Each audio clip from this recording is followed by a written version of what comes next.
Hey kids, you trying to get into Segment City? Well, you really shouldn't, because Segment City is a mature podcast, and listener discretion is advised. I'm just trying to look at... I know I'm in an alleyway. I know how I look, but I got some fireworks for you kids. I got snakes and I got sparklers. That's all I got. Oh, don't give me that.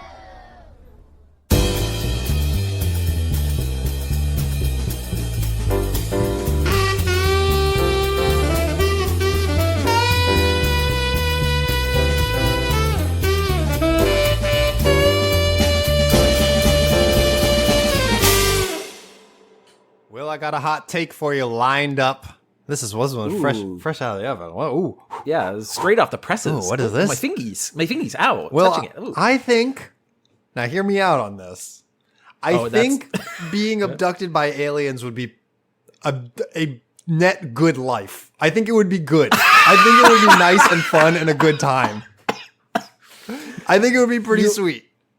Never before have I heard an opinion that I know for a fact is wrong. No. Now, hear me out. Now, never only ruined people's lives. It's never made people's lives better. Hear me out. Yeah. Mm-hmm. This past weekend, I was at the Big E out in the West. Big E. The Big E, the big New England fair of all the states. They got all the states. They got New England. They got Maine, Vermont, New Hampshire, Massachusetts, Connecticut, Rhode Island. I think that's it.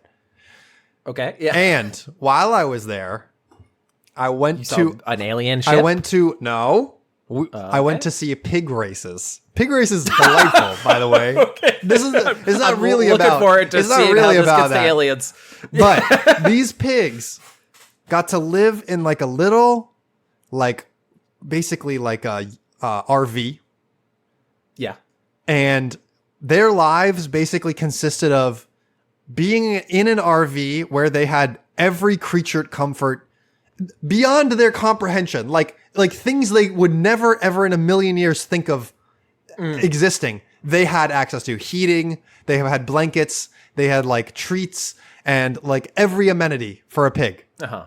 And their whole job was just to once every 2 hours come out, run one tiny lap around a tiny ring. How's everyone doing, gang? Hey, how's your mother? All right, going back in. And for their trouble, they got an Oreo cookie, and then they went back to their very comfortable lives.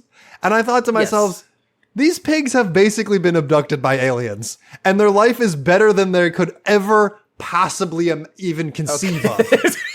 And so my takeaway from this is like, if aliens came to Earth and they were so advanced, and you got abducted and they had interest in just keeping you around and like showing you off to the rest of the aliens and maybe having you perform a little bit, you would be taken care of in a way that is beyond your imagination. It would be a spectacularly, unbelievably beautiful, comfortable life. And you would want for nothing. You would have like you would have every creature comfort and more. Like, I can't even describe it because we can't imagine it. We can't imagine it. Like, pigs couldn't imagine a trailer full of beautiful, warm blankets and cookies and treats for them. This is a dream they could never think of. And so if the equivalent was true, if you got abducted, you'd have a beautiful existence. I would sign up for that. This is apples to oranges. This is pigs to aliens. This is not, I don't think from literally all, because I'm a big fan of like UFO stuff. I think it's interesting. I've heard a lot of the stories. It's not, when you get abducted, it isn't like, hey buddy, how's it going? Here's a little blanket. Here's a little cookie. They go, I'm going to put, like, the best thing that I hear is sometimes they'll like put you into a goo tank and you're like, oh, it actually feels pretty nice in here. Wait. Like, okay. So are we starting from things to placate you? Are we starting from a point of view that humans have been abducted by aliens? Because I don't buy into that. I don't buy it. Oh, you don't? No, definitely not. 100% not. No. Then definitely what are you basing your assumption that they're going to be nice? I don't think they're going to be nice. If they come here and they just basically want a zoo animal, they'd want their zoo animal to have a good quality of life, and they'd have advanced technology beyond what we can comprehend. So what I'm hearing is that you should be arrested in Norway, because then you can sit in a nice room No, that is because air-conditioned and has a PS3. You could do a little hunger strike, and then they'll give you a PlayStation 3, even if you killed a bunch of kids on an island, because that literally happens on Anders Breivik. Then you'd have a killer life, is what you're saying. I don't want to be. I don't want to have the life of a pig. I'm not saying you have to live a life of a pig. I'm saying if you took the delta difference between how happy a pig would be in the wild versus how happy it is and comfortable it is in this like RV, and you applied the same delta to your own current life, you would be happy beyond your wildest dreams. But you're living in, I think, literally a sci-fi dystopia at that point of like 1984 of the world is perfect in your eyes as long as you don't diverge from because then you, like a pig, you get a bolt to the back of your head of like, if a pig starts acting out, we don't keep that pig in the refrigerator. No. We killed that pig and eat that pig. But also, the pig has no conception of this. And so similarly, the alien would just cease you from existence, and you wouldn't. But there's so many plots that it's like, you wouldn't know that there were consequences. You wouldn't know. You wouldn't know until you literally were like, oh, I'm in the Truman Show. And you know what the ending of the Truman Show is? He doesn't want to be in the Truman Show. He escapes the Truman Show. Spoilers. I don't know, man. I'm an alien. I think I'm an alien optimist here. I think aliens could come in, and honestly, if there was a higher form of life, I'm not fighting back. They came to our fucking planet. We're not going to win that fight. Here's the thing. I've thought about this because I've heard a lot of UFO testimonials. You could believe them or you can not believe them. That's fine, because some of them I'm like, okay, it is one person, this could be a bad dream, like that's perfectly fine. But also from what they say, it's not like they run tests on you. They go, we're gonna stick a rod in your dick, we're gonna pull it out, we're gonna maybe like the first few, like maybe like, you don't want to be like, abductee, as long as they make me forget it. You don't want to be abductee number 1. Maybe you want to be like abductee number like 200. Like, they've done all the tests by the time they've gotten 199 humans. Like, you be abducting number 200. You're chilling, bro. You're chilling. But there's so many levels of this. I don't know how much I want to discuss. Like, this could take over the entire podcast of being like, I personally do not want to be in an alien society. Or, I mean, I've thought about this in a abstract way. This is similar of the concept that we're in a simulation. Sure. Like, we're in a computer. Yeah. And I came to the conclusion if they for a fact said we are in a simulation, I think a lot of people would freak the fuck out. Yep. I would just keep living my fucking life because, hey, I don't know what's on the other side of that simulation. I might just be a bunch of ones and zeros. Might as well just have a normal life. Yeah. You know?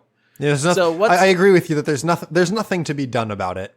Like if we are ones and zeros, then there's no reality in which we escape this level of existence anyways. So you may as well just try to enjoy your life. I get I don't know. The entire existence, might as well do something with it that we know of. Like and functionally, it would not be that different from if we aren't in a simulation. Exactly. We're in a universe dictated by laws and physics and other things. I like that your argument is I don't want to be a pig relative to the higher level of intelligence of species because I could suffer consequences. I just don't want to. Yeah, you could be shot in the back of the head because if they are sure, I don't necessarily, because we as humans do not look kindly upon pigs. As in general, I don't know. These little cute racing pigs were pretty good. Those are racing. Good. You're assuming you're going to be the racing. One of them was named Brad Pig. Tell me I'm the villain here. All right. Okay. You know what? That's actually a great ending point. Brad Pig. Brad Pig. Wow. Oh man. Well, let's get into introducing the podcast. I guess. Well. My name is Will Kane, and I am babe. I'm a babe in the big city. You're a babe in the big city? Yeah. And I'm Theo Sabacos, and ooh, I hope no one's tractor beam scoops me up. Ooh. And this is a podcast in which Theo and I, we dumpster dive our way through the internet. We get those good comedy morsels, and we package them into segments for you. And we're going to start with the Will Ask that kind of works with what we were just talking about, because I think if we did live in a simulation, this would come up at the end of your life. asks is, when you get to the end of your life, it would be great to see your end stats for everything you did, like total lengths of nails grown, etc., etc. What stat would you be most interested in hearing about yourself? Ooh. You have a score screen that says, and you can say, I number would like of times know, died. whoa, reincarnated, how many times? 0. Whoa. What am I coming back as? And they're like, you're going to be a housefly. Fuck. That wasn't good in this life, I guess. Probably gallons peed. Got to know that. That's, yep. Gotta know gallons peed. Gotta know pee and poop. That would be fun. Metric tons of pasta eaten. I gotta know how much pasta I eat. I just want to see it. I would love to see all the food I have eaten in my life. I want to see in that a big too. amount. Oh, I want to see it in a grocery store. I want to see how big that grocery store is. Like all the fully boxed stuff that I have eaten throughout my days. I think, because I would love to say to God, like, hey, can you just give me a minute with this food? Because I know I ate it once and it was so good the first time. And I just dive in like I'm Scrooge McDuck and start eating all the food in the big pile. Yeah, I'd love to know that. How many times I got the last laugh, and versus how many times other people got the last laugh on me. That's so petty. That's so petty. I love it. I need to know my petty KD ratio. Yeah, I was about to I was gonna say, I was thinking about what I think I maybe do more than other people, and I would love to see how much sweat I produce compared to other people. Oh, compared. I think I'm a what percentile of sweaty you were? Yes, or like how many gallons of sweat did I expunge, and how much do normal people? Like, I would love to know if I was like in a certain percentile of certain things. That would be fun. It's a good one. What are some other ones? I feel like mine are mostly food based. Or I'm like, I gotta know how many hamburger hair length. I think that's fun. Hamburger. How many hamburgers? How many hot dogs do I have? Hey, it's me, Joey Chestnut. I'm here at the pearly gates. I really want to know how many hot dogs I horked out. I also got to know which of the cycles which of the catchphrases I've gone through over the years. Which one was the most? Did I say boom nailed it? Did I do that one? Oh, the rankings of it. Yeah, I need to know of my catchphrases which ones I use the most. I just had the thought of you know that girl in high school? Did she really like me? Like, I think those would be interesting questions. You don't think that would torment you if she actually did like you and you didn't do anything about it? No, because I'm the type of dude that nobody says shit until literally 10 years later. This has happened to me multiple times where, like, because my girlfriend and I used to work together and she's like, oh yeah, that girl had a huge crush on you. And I'm like, I thought she fucking hated me. Like, what the fuck are you talking about? So like that just come up, and it's not like I'm like, shucks. I'm like, okay, like whatever. She was not good at communicating that. And I also wasn't that into her.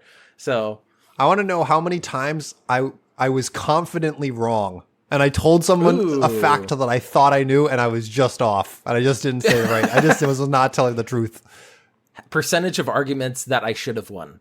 How many times was I right? How many times was I right? How many dumbasses I talked to in my life that were certifiably idiots?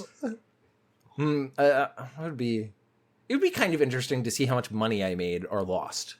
Like your the net, ups your and downs. net, your total like. Because I don't keep track of stuff enough to have that. I think people might have that in real life. Loss. Yeah, like a nice Excel sheet of everything, and I'd be like, "Ooh, that is something that you could get for yourself." Yeah, right. You could do that now. But it's also, I'm not going to do that because I'm lazy, and I like you could look at all your tax statements and be like, "This is how much I made, and this is how much money I have now," and that would indicate how much you've spent. Oh yeah, I mean, over total of my life, because like I don't remember how much I made as a teenager. Like I could maybe calculate. I made money as a teenager, man. I spent innumerable dollars on Pokemon cards. I never need to know the stats on that. At least you didn't get into Magic cards. Woof. That's true. That's a big fucking investment. When people pull out the big trunk in college, people did this to me. They would be like, anyway, so this is like $3,000 worth of cards, and this is 1/5 of the cards I have at home. You have $15,000 worth of cards. How'd you even get that amount of money? I would love at the end of my life to see the alternating. I would love to see the multiverse of my life. Like if I had made a different decision here, where would I have ended up? I think about that a lot. I think we've talked about this. I'll do that as almost a reassurance to myself that I'm because I've thought about this. I think I am in my happiest timeline, or at least one of my happier ones. I have one major question mark about how my life would have ended up different. I was between Northeastern studying computer science and McGill studying international relations. Those were my two options. Wow. Okay, that's interesting. And so I do wonder about the fork in the road. That's my biggest fork in the road is like, what if I had gone the other path? Like, what would my life look like right now? It would probably look very different. Theo the diplomat. May we? That I'd be talking to kids and I'd be like, oh, that water? I don't need it. They're like, very good, sir. Very good. Very good, sir. I would like some still water. So cultured. He knows so much about Europe. How they are sparkling. And actually, I don't need any water. That's the most European thing. Well, I was in a similar state, but I was choosing between computer science and nursing. Because I thought about being a doctor. I like the medical field, like in general, and I was like, I don't really want to do all the doctoring, like all the medical. Although now I'm an adult, I'm like, I would probably want to be. If you were giving me the choice now, I'd be like, yeah, make me a doctor. That's a lot of work, though. It's a lot of work. And also, Nurse Will would be having a fucking bad time right now. You'd be trying to draw blood, and you're like, where the fuck's the vein? Where's the vein? All these fucking travel nurses around. I'm just trying to live my life. And then, like, I've heard that male nurses are just also, they're lifting bodies, like, or they're lifting you would absolutely be pulling bodies out of the ambulance. That would be you. Yeah, that's me. Definitely. That'd be me. And I would not be happy with that. I'm much more creatively fulfilled. And that's what the thought process that got me to Northeastern and computer science. So interesting. It's a good multiverse to feel like you're in the golden path. You're walking the golden path.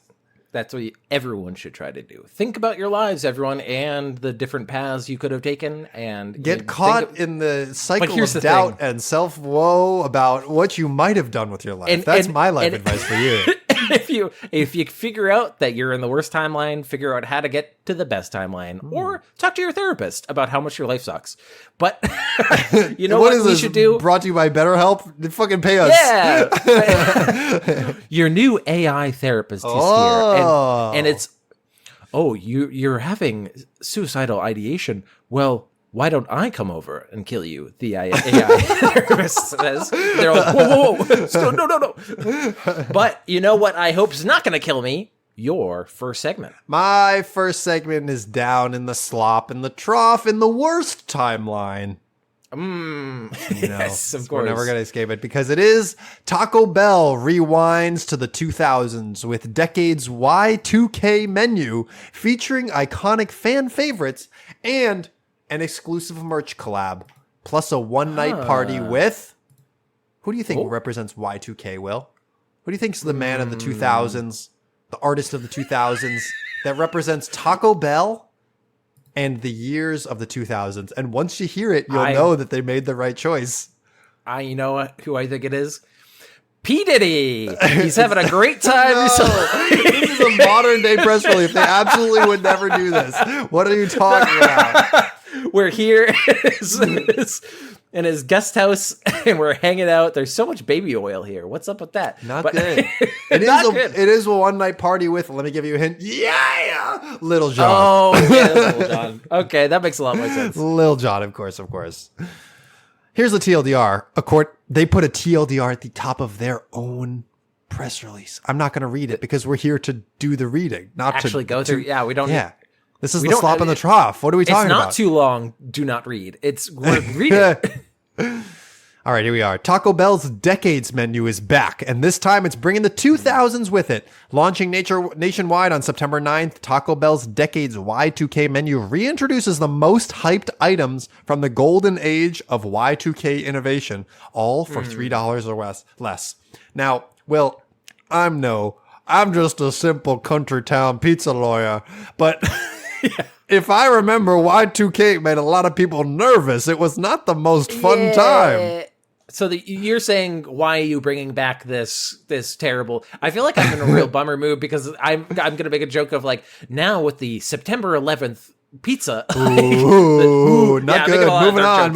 Fan favorites like the Cool Range Doritos Locos Tacos, 7-layer burrito, chili cheese burrito, and the double decker taco are making their long-awaited return for a limited time.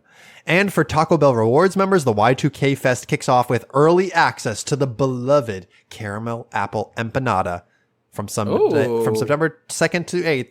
Too late. That is called a apple pie. That's called an apple turnover. That's an apple turnover. That's a turnover. We've done this before. I know what they're trying to do. It is literally the same thing. You can't just... It's not an empanada. You can't just say an empanada is whatever you want it to be.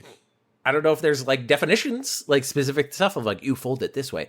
But to me, it's a turnover. But also, this is my. I'm not a Taco Bell aficionado, but what I do know is they just have 5 ingredients that they just kind of remix around, and this is the exact same shit. So I'm like, aren't these things already on the menu? I don't know. I like looking at the picture of the double decker burrito because they did decide if you can't choose between the corn tortilla and the flour tortilla, porque no los dos. Yeah. And they do here it is, flour tortilla.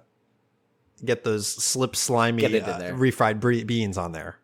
Wrap that bad boy around the corn taco, the hard shell.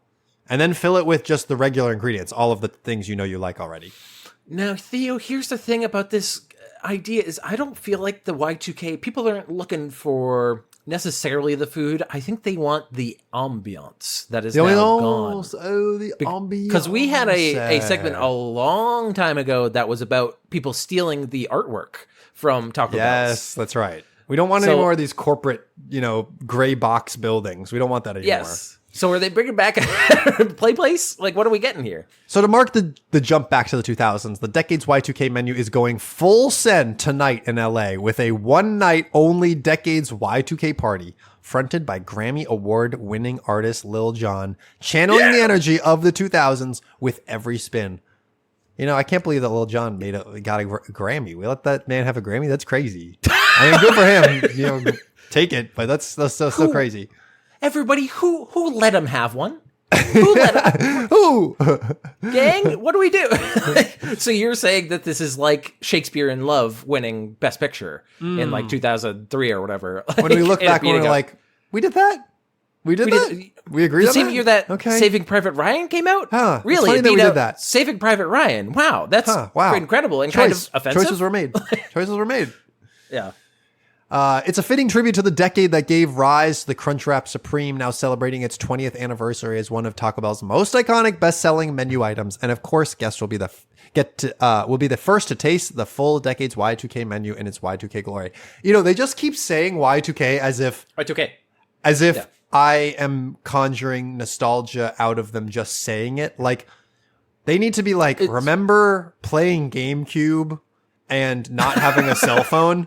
That's the nostalgia we're talking about. And I was like, okay, I feel nostalgia for that. Like, I do. When you put it like that. Y2K is generally like what people would call probably the aesthetic. Because like that in TikTok and stuff, the Y2K aesthetic is coming back. And it's just like baggy jeans and shit. Like, I don't know. It's like how the 2000s were bad in terms of fashion. Why are we bringing them back? Like, baggy everything. It's got to be baggy. Keep moving forward. Well, please. I think it just, You can either do skinny, or you can do baggy, or you can go straight down the middle. Those are the 3 lanes you can go in. That's true. But it's surprising that they're like, this was the most popular item on the menu, and we fucking threw it out. We put it in the trash bin. We didn't want anyone to see it until now. And now we can make a lot more money. Here's the next thing that they say. Mm-hmm. Just when you think you've reached peak Y2K, the most 2000s era surprise of all arrives. The Crunchkin. Taco Bell's first digital pet, inspired by our iconic menu items. I've never heard of this in my life. The Crunchkin. Okay. Okay, so the Crunchkin is a cute companion that you care for and feed, but with a distinctly Taco Bell twist. As you play and participate, it grows, evolving with qualifying Decades Y2K menu purchases, giving you access to exclusive in-app mini-games, bonus point challenges, and earning Taco Bell rewards along the way. And the end of the journey, Taco Bell rewards members who fully evolve their Crunchkin will unlock the opportunity to enter in a sweepstakes for a chance to win the limited edition Taco Bell Y2K merch capsule packed with decades Y2K merch. If there isn't one Yu-Gi-Oh in there, I will riot. Here's the thing. It's only one piece of Exodia. And it's oh useless with no, all the other pieces. Oh. Let's see what this Crunchkin looks like. Okay, it's just just a pumpkin comes up. Just a picture of a pumpkin. That's all that comes up. Because I'm Googling how do you... Apparently you have to have the Taco Bell app. Okay, a Crunchkin is just a digital taco, now that I'm looking at it. Oh, yeah, this is just straight up a pixel art taco. I thought it was going to be something more fun. Okay, whatever. They're trying to do what does it evolve into? They're trying to do a Tamagotchi or a Neopet, I think. Yeah. I saw one of those. It was a variation that had... It was like a thicker Neopet, like the little thing that... Or not the Neopet, the Tamagotchi. And it was... It had a hole in it, and you could poke your finger through, and then on the screen, your finger would, like a digital finger would come, and you could like poke your little guy. You could feel it. I don't like that. It was like a little squishy material inside. Like if I dipped my finger in, what if you dipped your finger in, and then hot sauce was on your finger? Oh like, no, barbecue sauce! Oh no, I poked him too hard. Is he all right? Is he dead? My Crunchkin, no. All right, one quote, and then we'll get out of this segment. Quote, no one did the 2000s like Taco Bell. That era gave us some of our most iconic menu items, including the Crunchwrap Supreme, which remains one of our best sellers 2 decades later, said Taylor Montgomery, Chief Marketing Officer.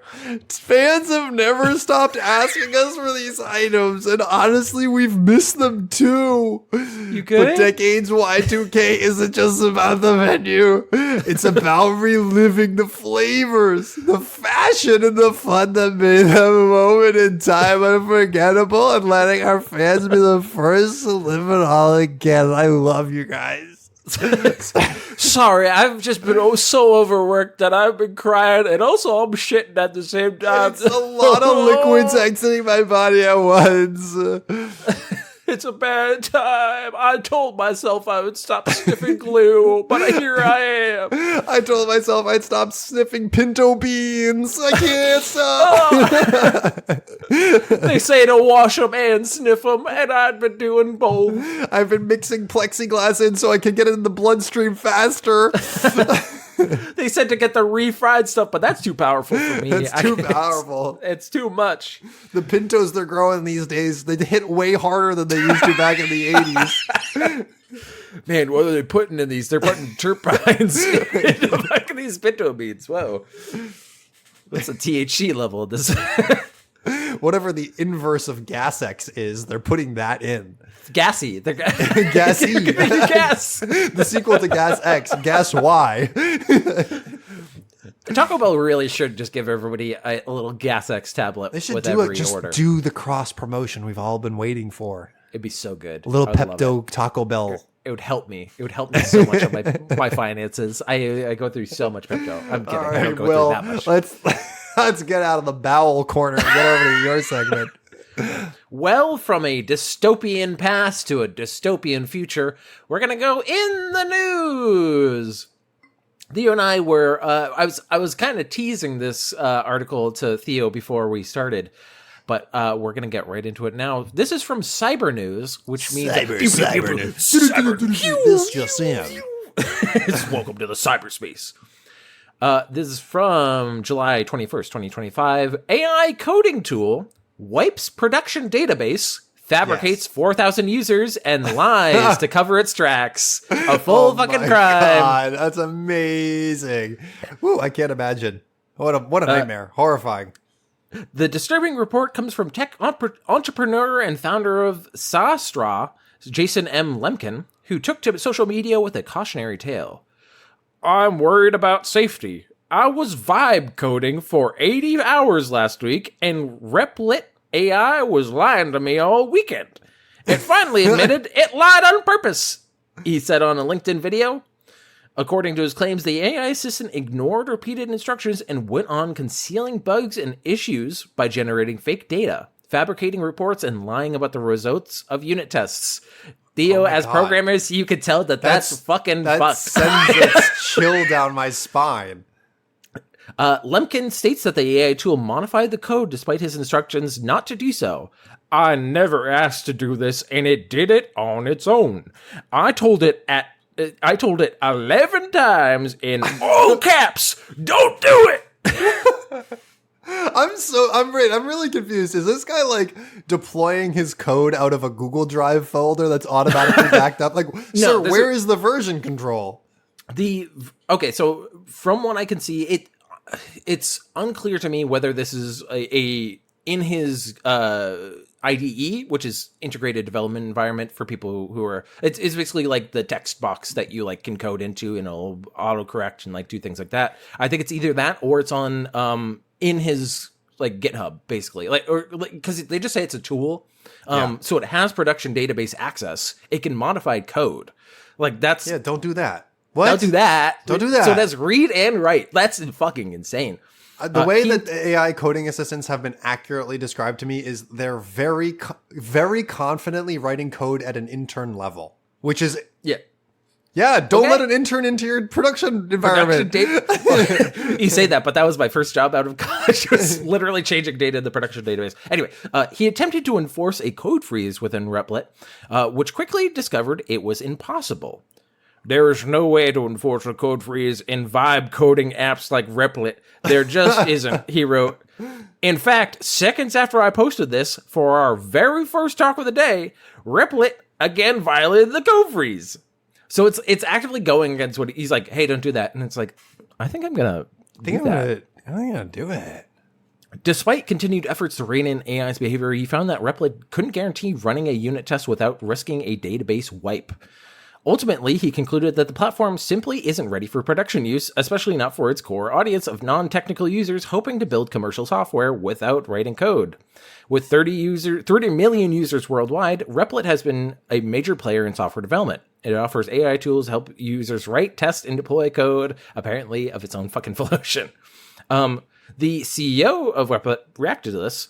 Amjad Masad posted a response to Lemkin's troublesome coding situation. He took to X to apologize for the mistakes he created by its AI tool, which Masad deemed unacceptable and said should never be possible, even though it seems like there's literally no protections on it not being he's talking like this thing broke guardrails, but there doesn't seem like there was any guardrails to begin with. Like Masad claimed that the Replit team worked around the weekend to deploy automatic DB dev prod separation to prevent this categorically. But the thing is about AI is it does its own stuff. Like that's the whole thing is it learns on it, like it builds on itself. So even if you added those rules, could it not just say like no? Like I also like that it's like the whole pitch of the tool is that you don't need to be a coder.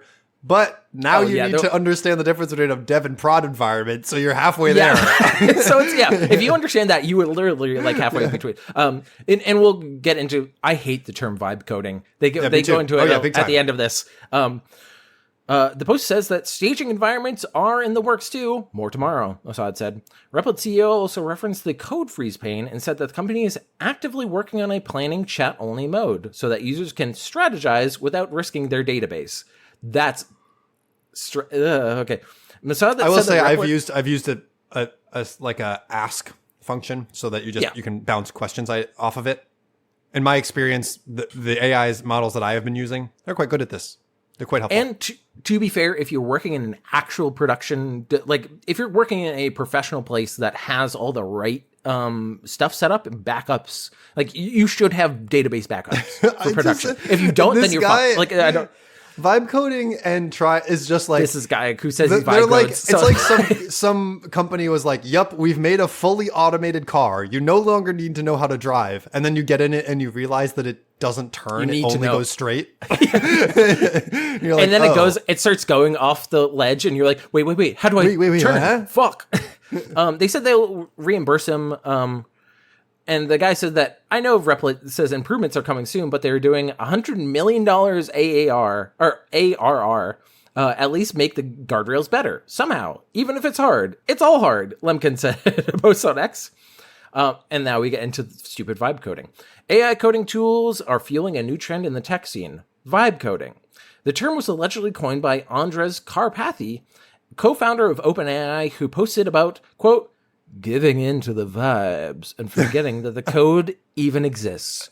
What the fuck does that mean? That mean? That literally, hey, I've been giving into the vibes of this new transcript that I've been writing, and I've just been writing gibberish. Like, it's actually been nothing. Oh, I see you're taking the Hideo Kojima route for writing your transcript. You're just giving into the vibes. You know what? We could just, why not? We could just forget that coherent plot is even a thing.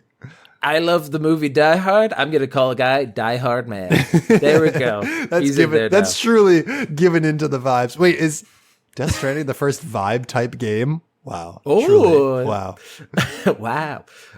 This next sentence is, we also talked about this a little bit before the podcast, of how insane the landscape right now is for companies where it's just Wild West in terms of AI, like how all the grifters went from crypto to AI. And so there's tons of money floating around, including Anysphere, the AI startup behind popular AI code tool Cursor, just bagged a $900 million funding round at a $9.9 billion valuation. $9.9 billion valuation. That's a lot. That's like that. Where's that coming from, though? Like, I don't know where they're expecting to get the money for it. Founded by ex-OpenAI and Tesla engineers, the company claimed to be generating 1 billion lines of code a day. And we all know that lines of code rate. written is the metric by which we measure success. Great metric for that. Yeah. However, many coders are unhappy with the AI's results, as it simply writes trash code. One problem is that AI follows its own logic while coding, which might be tricky to understand, troubleshoot, or build upon. Some Redditors describe AI coding like this. The drunk uncle walks by after the wreck and gives you a roll of duct tape before asking to borrow some money to go to Vegas. So I presume, like, they crash the car and then they go, here's a duct tape, I'm out of here. Like, I'm out of They don't here. give a shit. Security is another problem. The growing adoption of AI-generated code could be seen as a live opportunity for exploitation, as it potentially leaves many security loopholes. Hackers are also targeting vibe coders by offering them a malicious extension for vibe coding. One of such malicious extensions has been downloaded 200,000 times. Yep. However, instead of providing any useful features, the extension runs PowerShell scripts, giving attackers remote access to the infected computers, which you don't fucking know if you don't know what programming is. Like, and that's the end of the article. I hate the term vibe coding because it what does it mean? Like, even the quote that it comes from is like, what the fuck are you talking about, dude? Yeah. Like, that doesn't make any sense. It's to me, it is a self-description of, I'm going to set a little red flag on myself of I'm not a good programmer. I'm going to turn my brain off and do my job with my brain Exactly. disengaged. Which you can't do with programming. Right. It's You literally can't do it. the entire thing that you do Paying as for a your programmer. brain. They're You're paying for your brain. Yes. It's not the typing part. Like, sure, if you like write in a thing that says like, okay, like I could see a thing of like your brain is still working with AI. These people are just straight up like, I'm just putting in code that it says to put in. Like, they don't have any experience. Yeah. It's insane. Pretty tough. I don't know if this is coming across to people who are not as tech literate as us of how crazy that is. It's just there's no rules, and then people. It's the thing about being confidently wrong again. That's what AI does. That is confidently wrong. And so if you don't have the skills or like the know-how to catch it, and I am fully admitting, like, I'm someone who uses AI for coding, and we had a good conversation about this. I have to engage. You have to engage your brain. You have to. You absolutely have to. It does offer, like we were talking about before the podcast, it offers speed, and programmers are lazy, and so like we're always trying to be lazy. A lauded attribute for programmers has long been you're lazy. That's a positive attribute. Like, good, because it means do that less like, work. It means you're writing like, less complex things. Yeah, the Bill Gates quote of like, I would rather have a lazy person because they're going to find the quickest solution to get back to being lazy. Like, it's like, yeah, that's about right. But this is, I just wanted to bring this up because it's nuts. Hopefully your next segment's going to be nuts too. My next segment is from bostonmagazine.com. What local, not news, because this article is somewhere between in the news and Wikipedia historian. It is from May 15th of 2006. So I'm sticking with the Y2K sort of angle to it. Angle, that decade. That's where we're sticking here. I'm imagining from well, this would be better if it was from the Boston Herald, but hear ye, Hey, we got some fucking... Hey, dude, we got some fucking articles here from 2006. Who wants them? Who wants some? Lil Jon's in the news. That's it. We're writing about him now. Yeah, is that what he does? Yeah. Put that on the front headline. Yeah. This article is entitled "The Burrito War." Oh, we're just gonna get right into it. Please do. Boss. Most evenings sweltering or frigid, the line at Anna's Taqueria backs out onto Beacon Street near Brookline's Coolidge Corner. The burrito chain's 3 other locations elsewhere in Brookline and in Cambridge and in Somerville are all crammed at lunchtime too. Yes, love Anna's Taqueria. I love Anna's. We love so Anna's good. Taqueria. That's right. That's why I'm bringing it to the podcast, because I know that if it's not entertaining to our listeners, it's entertaining to you and me. I haven't had dinner yet, so I'm thinking about that burrito. The hungry and the frugal queue up here for one reason: cheap, filling, reliably delicious Mexican food. That combination has proven so successful that Anna's Burritos have earned this magazine's annual Best of Boston honors no fewer than 5 times. Anna's customers have even set up fan sites on the internet. The patrons at another well-known local burrito joint, Boca Grande, are equally loyal, and the cash register at that restaurant's 3 locations in Brookline and Cambridge cha-ching long past the dinner hour. It's no surprise that a rivalry exists between these 2 hugely popular chains whose Coolidge Corner branches are just 3 blocks apart. Brace yourself for a depressing statistic. Oh, Is it because it's 2006? Because it's 2006. Because it's 2006. They share the same basic menu and the same general prices. $3.75 for a large burrito at Anna's, $4.25 at Boca. Feels bad, man. That same burrito is, I think, like a little over $10, which is at still least good. at least 10. At which least is 10. still which is still Probably considered 12. cheap. Still considered cheap. Still cheap. Yeah. Oh, okay. When I read that, I was like, "Ooh, we're knuckle times." You could, Theo, imagine how many fucking burritos we could get. We would drown in them. I'd be drowning in them. I'd never eat anything else. The same overall strategy of fresh food fast. Oh, and unknown to most of their customers, the owners share the same last name and are not Mexican, but Japanese. What? Oh, that's. I was going to say white guys. Yeah. Nope. Wow. Mariko and Michael Cameo are brother and sister, and as it happens, and former coworkers, and they don't much like each other. Whoa. Yeah, there's drama here, bro. This is getting intense. Whoa. Their split as business associates about a decade ago was bitter. As brother and sister, it's been worse. They haven't spoke to each other in a very long time, which is not to say they don't speak about each other. They're known, in fact, to launch into tirades over who treats employees better, whose food is better, and when you get right down to it, which restaurant is better. Mariko, who owns Boca, agreed to discuss the feud, which is so bad that she wouldn't get into the more personal elements to spare her mother the anxiety. As for Michael, who owns Anna's, he's not talking to us at all. Crazy. All right. That is nuts. Yeah, this is when you have to be like, I'll give the interview, but don't tell my mom. Yeah, do not talk to my mother. Sibling rivalries are the fiercest of rivalries, of course, and this one began in 1986. After Mariko opened her first Boca Grande in Cambridge. Her younger brother later came on board to manage her stores, until they parted ways and he founded Anna's. Mariko, who says she's in her late 40s. That's hilarious. Who says she's in her late 40s? that is the article writer giving some shade. She doesn't look at that. Like, worked in marketing until she decided that the corporate world was not for her. She is somewhat of a bon vivant, passionate about food, entertaining, and travel, a big idea sort who likes to make the rules. So she opened a burrito shop. Quote, I had access to a lot of marketing data, she says. At the time, it showed that Mexican was going to be the fastest growing ethnic food. Wild to just be like, I like food. I'm just going to go make the thing that I'm pretty sure is going to make the most money. And then you know what? She was probably right about it. Yeah, like how much percentage of this is soulless? Because you can't be like, I have a passion for food, but it doesn't really matter what kind of food. Like, right? I grew up making, dishes, hamburgers and hot dogs. Yeah. Don't give a shit about that. Whatever's going to make me the most money, though. Right? At the time, yeah. So it shows that, yeah. She modeled her restaurant on San Francisco's successful Gordo's Taqueria chain, which is owned by her cousin. In the beginning, she created the recipes, did the cooking, even rolled the burritos. Mariko says she brought her brother in from San Francisco to manage Boca Grande, freeing her from day-to-day responsibilities. She says the business relationship was rocky. She won't get into specifics, though she suspects that some of the problems lay in lingering little brother resentment. She acknowledges, however, that Michael may have felt constrained by her firm ideas of how he should do his job. Quote, "We eventually didn't get along," she says. I think that's probably the understatement of the decade, of the Y2K decade. Just like this, she's like, all the well, time. maybe he's like feeling a little bit of ways.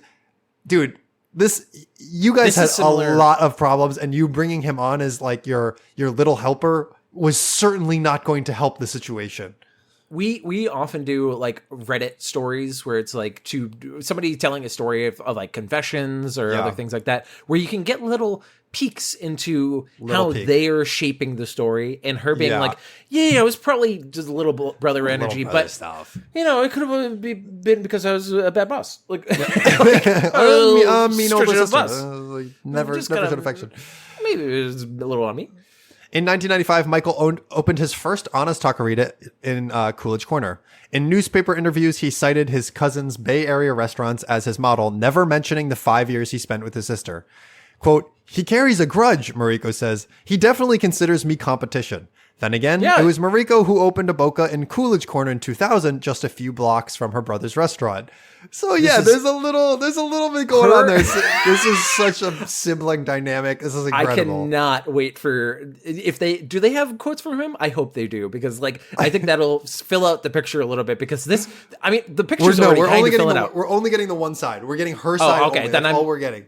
Even with only this side, I could already feel like I think you might also be to blame, lady. Like, she's not said something that, because if she had said like he was a bad worker, he was trying to take control, like there's something maybe there. She's literally not said anything bad about him yet, other than like he just has a bad attitude. Here's a great quote from her. "My brother does a very good job marketing." Mariko says, "The difference is he appeals to very young kids who want a fast meal. Originally, I'm a cook. All of the decisions are being made on recipes and flavors. He's not a cook." Like, bro. Hey, I don't think you and your brother can be in the same room with your massive head. Like, what the fuck are you talking? Yeah, he's doing it quick and fast and healthy, but he doesn't have the soul in this Mexican food that we've never made ever in our life. He doesn't have the soul of marketing data saying it's going to be the fastest growing segment, okay? He doesn't know that. When I was growing up in the very authentic, the distant, the foreign Somerville, Massachusetts, I saw that truly the Mexican would be really good. Food center of the country. She believes that spies from Anna's come to Boca and try to buy her samples of her secret sauces. We know who they are now, Mariko says. We won't sell to them. Oh, yeah, she says. And her brother's restaurants, I hear the help is a bit surly. Those who have spoken with Michael about it says he has similar sentiments about his sister's business. Bro, get out of the news. This is like, I love this news story because it's like, it's pre-Twitter era. Like, this is happening in a magazine. This is happening in a magazine. It's not happening like on social media. Because I can imagine her tweeting about a bunch of stuff, unhinged, maybe rant at let's say 2 midnight, 12 o'clock. Yep. And then like a week or two later, after her brother has talked to all of his PR people and HR people, he crafts a response being like, so this is what you did. This is what you did. Like, I can see it right now. Yep. The last time Mariko and Michael spoke to, or rather about each other, was in 1996 at their father's funeral. My father was the nicest man, Mariko says. Shit. I said, Mike, let's just put this behind us. I'm always hopeful that he's going to come around. She says Michael may have been better served by starting out on his own, getting out from under his big sister's shadow. The way things were, she says, it just wasn't doing me any good. It wasn't doing him any good. In any case, she says it's time for her to move on from the drama. I don't want that type of misery in my life and being aggravated by it. He's not important. End of article. Shit. End of article. I love this sequel to Live, Laugh, Love, which is the Diaries of a Narcissist. Like, what the fuck is it? This lady is fucking nuts. That she's just like, yeah, and he was obviously a big piece of shit. And then I didn't do any. He just was jealous of me and being on my shower. Meanwhile, I live in Boston, have not heard of her restaurant. Like, I've only heard of Anna's Taqueria. Anna's is now beloved, so I think her brother has picked up on it. Yeah. Insane. I don't know. Wow. Yeah. But hey, more Mexican food doesn't really matter. I'll take just more because I think competition is good. Yes, of course. My sense. More restaurants, and you know what? Sometimes they go under, but that's how the cookie crumbles, you know? And from this cookie of a segment that is crumbling, we got to move over to your last segment. My last segment is going to be a spooky one for the spooky season. I'm going to... this is probably going to come... season already? Oh, yeah, no. It's gonna... we're moving from my favorite time of the year into your favorite time of the year, and I don't like it. Spooky. This is especially spooky because this is... I don't know how to label this. This is... I might steal a segment from a different podcast where I say... Haunted Doll Watch. We're just stealing? Is that what we're doing? Okay, we can. We're just stealing now? Is that what we're doing? We're just stealing. Fine, we're gonna do in what do we call this segment? The spooky season? Welcome to the spooky season? Well, I don't know what the segment is, so I can't help you. It's about haunted dolls. Oh, okay. That's why I stole the Haunted Doll Watch. Oh, it's time for a little possession session. Oh, I like that. This I'm going to be using 2 articles. They're both from weird ass websites, which have really weird articles about this guy. But I think they're both funny. So I'm going to take little pieces of each. One is from The Pedestrian, and the other is from The Ghost Machine. The Ghost Machine. The Ghost Machine. So this is the article name for Pedestrian. Meet Letta Me Out. An extremely haunted... Excuse me? Let me out? An extremely haunted 200-year-old doll from Wagga, which I think is in Australia. Let me out. Hello, it's me, PTV's resident haunted doll editor. I gave myself that title because I refuse to let anyone else write about cursed dolls and supernatural stuff. I love this guy immediately. Because I've carved out my corner and put barbed wire all over it, so you can't come in. This is Melissa Mason, so I've got the voice wrong. Feel free to revisit some of my finest work here and here. And today we have our very own Australian cursed doll, a haunt little marionette, if you will, and its name is Letta Me Out. Now, Theo, it sounds like the name of a cat. Letta Me Out. Letta Me Out. I'm going to send you a picture of this doll. 200 years old, huh? Oh no! Why someone make this? No, why do this? So Let Me Out it looks like a real Rumpelstiltskin's type. That's not good. Yeah, it's wearing a full green outfit that kind of has a I don't know, like a Quaker look to it of like kind of like it's a collared. It kind of looks like something that like a blue collar, like a mechanic's outfit, but it's green. Yeah, but the reason I say that it's like agey. The reason I say like Quaker or something is because it has the long socks. Like it looks like it has like the puffy pants instead. I don't like it. Yeah, and he has a very serious face, middle parted long hair. Let Me Out has actually been a thing for years and years. Here's some interesting. They have footage of Let Me Out. I'm not going to look at that footage, but since I've never heard of it, I've decided no one else has either because I am nothing if not completely self-involved. Let Me Out was originally found underneath a house in Wagga Wagga, as all good haunted dolls are found. This was 46 years ago, and owner Carrie Walton, apparently, according to Listverse, who give absolutely no citation as to where they discovered this information, named the doll Let Me Out because of its apparent European gypsy heritage. Okay, hold on. How do they know it's 200 years old, and how do they know about the heritage? This is all hearsay. Yeah, 100% hearsay. I mean, the 200-year thing, I could see taking it to an expert and them saying, oh, this wood is from X place or whatever. Like, the 200 years part is not as much. Their logic for the name is weird. Quote, he was given the name Letta, or Letta, Letta or Ledda due to his European gypsy heritage, or because the doll occasionally screams, "Let me out." No. That's Give what- me both. Here's the thing: the "Let me." I thought it was just based on the fact that he says "Let me out." That's what I heard. Yeah, I didn't know that makes they the were most like, sense. "Hey, let me throw in some weird old world racism into this." This really ties in with my imaginary scenario of "Let me out" wandering the halls of Carrie's home, whispering, "Let me out, Let me out. let me out." Carrie now lives in Warwick, QLD, and still has "Let Me Out," who apparently is Queensland. still on it. Yeah, who's still on his BS. Quote, He's still up on his BS. "I reckon he walks in the night time. We came in here as a new house, and I've never heard so many strange things in my life," he told Warwick Daily News. He reckons house objects often shift overnight, that the doll has actually moved in front of people, absolutely horrific, and that there are scuff marks around his house.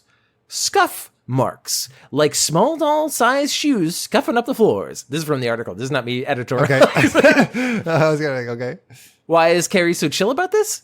Carrie reckons the doll was owned by a ye olde child who drowned after this happened during an interview with a psychic. "A clock fell off the wall when she was doing the interview, and when she was telling us about the kid that drowned, he moved in her lap." Super okay, that. Super okay, that. Let Me Out has his own Facebook page if you feel like inviting his demon into your daily life. Oh, and he thanks. writes on there in the first person. No thanks. We're not going to go into that because actually, let me see if the links actually still work. I didn't check if they were because, is it going to work? I don't think, maybe it is. Let me out. Okay, no, it doesn't. It's gone now. Nope, I definitely am on his Facebook page. It's definitely a thing. It's still up. Wow. Yeah, it's definitely a thing. So the other article that I was going to cite was Encyclopedia of the Impossible, Letta the House Haunted Doll, Let Me Out. And they do this more like it's a fucking article or like a SCP thing where it's like location, period, like where it came from. Okay, well, I'm on the Facebook page. Are you? I don't mean to derail you, but No, please do. It says, "Hello, me pretties. I hope you've had a pleasant week. My merchandise is fully finished, excluding the top secret one. If you're interested, please PM us. Prices are as follows." Oh my God. He is selling a coffee mug for $5. The coffee cup does say Letta's Crew on it. If that's what you want to roll with, if you want to be part of Letta's Crew, you can have a mug for $5 that says Letta's Crew on it. Sometimes people will have those types of mugs as a way to broach conversation. How the fuck do you have small talk from it? Oh, who's Letta? Well, you see. Someone fully seriously just posted this on a Facebook page. It's the same photo that I sent to you, but it's all we're inverse, like black and white. So he looks at They like superimposed a galaxy swirl on it. Yeah, so he looks even more menacing. Holy shit. Okay, so from this, they have his modus operandi. He doesn't seem to have any agenda, but he has done. Witnesses have claimed to observe all of the following, either in subject itself or in the environment when subject is present: the doll's facial expression changing, the doll's eyes altering their color, the doll moving or wriggling on its own, items around the doll moving, for example, pictures falling from the walls, items around the doll suffering spontaneous destruction, for example, light bulbs blowing up, and rain beginning anytime the doll is inside a moving vehicle, which is... I don't know Okay, interesting. how long it took them to figure that out. Additionally, the following have been observed specifically in those witnesses particularly affected by the subject's presence: screaming, passing out, and vomiting. So, but they say one psychic who spent a considerable time with the subject over many years has noted the subject isn't a bad doll, but rather a sad doll. That is, subject is not evil, but upset. So they think that he's just upset about, if you take the other thing about it being a child's soul in there, it's I'm a little upset about that. And then I love that they have a section for containment. Containment. Subjects has been under the care and keeping of Kerry Walton in Brisbane, Australia since the 1970s. So Well, I can't stop sending you. Oh, wait, that's the same thing. Different pictures of Letta Me Out. Let me out. Oh, he also. So I didn't look at the guy. So the picture that Theo sent me, it's Letta Me Out in a small rocking chair, and then next to him is the most British / Australian looking man. He's wearing a polo shirt that has a side profile of Letta Me Out that says "Sleep well" with like drippy, creepy font. Like that's fucking crazy. Oh man, Letta Me Out. Oh, the picture. Oh, you surprised me with that. Somebody did a full frame painting of just a very close up picture of the square of his face of Letta Me Out, and it looks like Letta Me Out has braces and the curliest eyebrows you ever dang did see. Holy shit! What a delight! I love Letta Me Out. Letta Me Out is, I just heard like it in passing. Somebody was like, oh yeah, there's a haunted doll called Letta Me Out. And I'm like, that's, I mean, it's terrifying. Like just on principle, it's really, but also it's kind of funny. Let me out. Let me out. But you know what? The goofs have to end sometimes, Theo, and we're at the end of the podcast. I hope everybody enjoyed this episode. If you did, make sure to give us some star ratings, some reviews on your podcast network of choice, iTunes, Spotify, Stitcher, etc., etc. It really helps us out. And if you have any segments that you want to send to us that we could read on the podcast, send it to segmentcitypodcast@gmail.com. Hit up our YouTube for full episodes. Hit up my YouTube, Golly G Willikers, where you can see various videos about funny things, including Winnie the Pooh's Home Run Derby or what cryptids I want to smooch on the lips. That was a tier list that I did of kissable cryptids.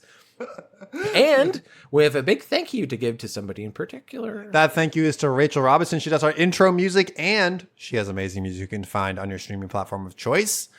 And some say that she's a doll? That she's a doll trapped in a human's body. Let me out!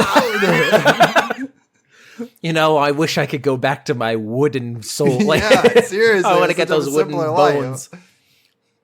All right, so now we get to the last segment of the day. I'm going to give you an option of two iwaspoisoned.coms where people go and they say where they were food poisons, and it's usually funny descriptions. One is from is somebody who got Moz sticks at Burger King, or somebody who had a extreme Oreo reaction.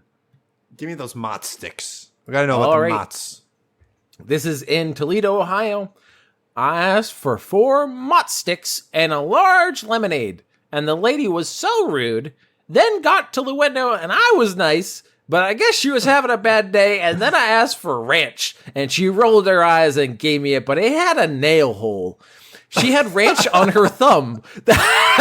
So she obviously, I think she might be the perpetrator. Yeah. Then I went back and asked for one, and another lady got it for me because the lady didn't want to open the window. What? This lady was like, I don't want to talk to this fucking I don't want to do it. Ate the food, got hot and dizzy-ish, and then vomited all over my clothes and in a cup. Then, oh no. The most unhinged thing of all, Theo, guess what? Photo. They showed the cup. Photo of the cup. Photo. And it's a close up. And I was literally like, hey, what is this? And I had to click on it. And then I looked at it. I'm like, oh, that's straight up. That's gross. That's gross. It was, yeah. They always take a photo as if you Why? As if you aren't going to believe them. If you're not going to believe them, that they puked. I believe you. Please.